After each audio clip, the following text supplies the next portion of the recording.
شروع اللہ کا نام لے کر جو بڑا مہربان نہایت رحم والا ہے۔ تارے کی قسم جب غائب ہونے لگے کہ تمہارے رفیق یعنی ہمارے نبی نہ رستہ بھولے ہیں نہ بھٹکے ہیں اور نہ یہ خواہش نفس سے کچھ بولتے ہیں۔ یہ قرآن تو ایک وحی ہے جو ان کی طرف بھیجی جاتی ہے، ان کو نہایت قوت والے نے سکھایا یعنی جبرائیل نے جو طاقتور ہیں۔ پھر وہ پوری طرح بیٹھے جبکہ وہ آسمان کے اونچے کنارے پر تھے، پھر وہ قریب ہوئے، پھر مزید نیچے آ گئے تو وہ 2 کمان کے فاصلے پر ہو گئے یا اس سے بھی کم۔ پھر اللہ نے اپنے بندے کی طرف جو حکم بھیجا سو بھیجا۔ جو کچھ انہوں نے دیکھا ان کے دل نے اس کو جھوٹ نہ جانا۔ کیا جو کچھ وہ دیکھتے ہیں تم اس میں ان سے جھگڑتے ہو؟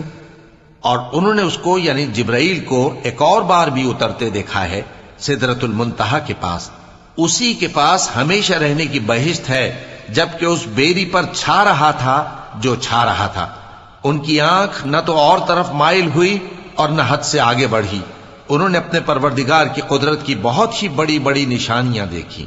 بھلا تم لوگوں نے لات اور عزا کو دیکھا اور تیسری مورتی یعنی منات کو؟ مشرکو، کیا تمہارے لیے تو بیٹے ہوں اور اللہ کے لیے بیٹیاں؟ یہ تو بہت ہی بے انصافی کی تقسیم ہوئی۔ وہ تو صرف نام ہی نام ہے جو تم نے اور تمہارے باپ دادا نے رکھ لیے ہیں، اللہ نے تو ان کی کوئی سند نازل نہیں کی۔ یہ لوگ محض خیال و گمان اور خواہشات نفس کے پیچھے چل رہے ہیں، حالانکہ ان کے پروردگار کی طرف سے ان کے پاس ہدایت آ چکی ہے۔ کیا جس چیز کی انسان آرزو کرتا ہے وہ اسے ضرور ملتی ہے؟ سو آخرت اور دنیا تو اللہ ہی کے ہاتھ میں ہے۔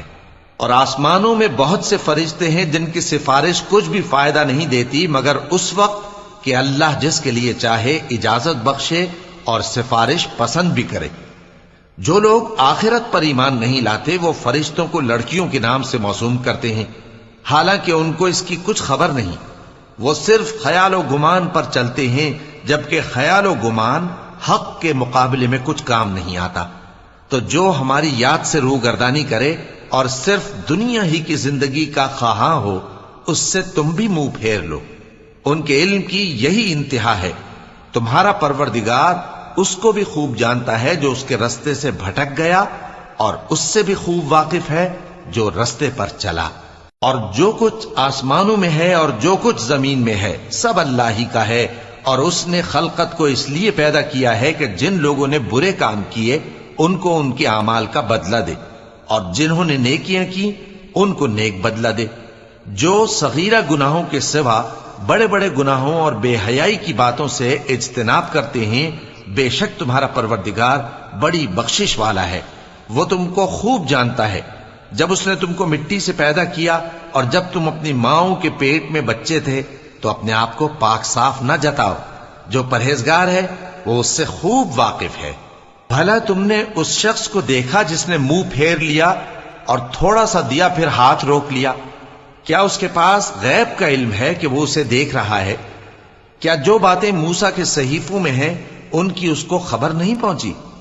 اور ابراہیم کے صحیفوں کی جنہوں نے حق کے طاعت اور رسالت پورا کیا، وہ یہ کہ کوئی شخص دوسرے کے گناہ کا بوجھ نہیں اٹھائے گا، اور یہ کہ انسان کو وہی ملتا ہے جس کے لیے وہ محنت کرتا ہے، اور یہ کہ اس کی محنت کا جائزہ لیا جائے گا، پھر اس کو اس کا پورا پورا بدلہ دیا جائے گا، اور یہ کہ تمہارے پروردگار ہی کے پاس پہنچنا ہے، اور یہ کہ وہ ہنساتا اور رلاتا ہے، اور یہ کہ وہی مارتا اور جلاتا ہے، اور یہ کہ وہی دونوں جوڑے یعنی نر اور مادہ پیدا کرتا ہے، یعنی نطفے سے جو رحم میں ڈالا جاتا ہے، اور یہ کہ قیامت کو دوبارہ اٹھانا اسی کا ذمہ ہے، اور یہ کہ وہی دولت مند بناتا اور وہی مفلس کرتا ہے، اور یہ کہ وہی شیرا نامی تارے کا بھی مالک ہے، اور یہ کہ اسی نے عاد اول کو ہلاک کر ڈالا اور سمود کو بھی، غرض کسی کو باقی نہ چھوڑا، اور ان سے پہلے قوم نوح کو بھی۔ کچھ شک نہیں کہ وہ لوگ بڑے ہی ظالم اور بڑے ہی سرکش تھے، اور اسی نے الٹی ہوئی بستیوں کو دے پٹکا، پھر ان پر جو چیز چھا گئی سو چھا گئی۔ تو اے انسان، تو اپنے پروردگار کی کون کون سی نعمت پر جھگڑے گا؟ یہ پیغمبر بھی پہلے کے خبردار کرنے والوں میں سے ایک خبردار کرنے والے ہیں، آنے والی یعنی قیامت قریب آ پہنچی، اس دن کی تکلیفوں کو اللہ کے سوا کوئی دور نہیں کر سکے گا۔ اے کافرو، کیا تم اس کلام پر تعجب کرتے ہو اور ہنستے ہو اور روتے نہیں؟ اور تم غفلت میں پڑے ہو تو اللہ کے آگے سجدہ کرو اور اسی کی عبادت کرو۔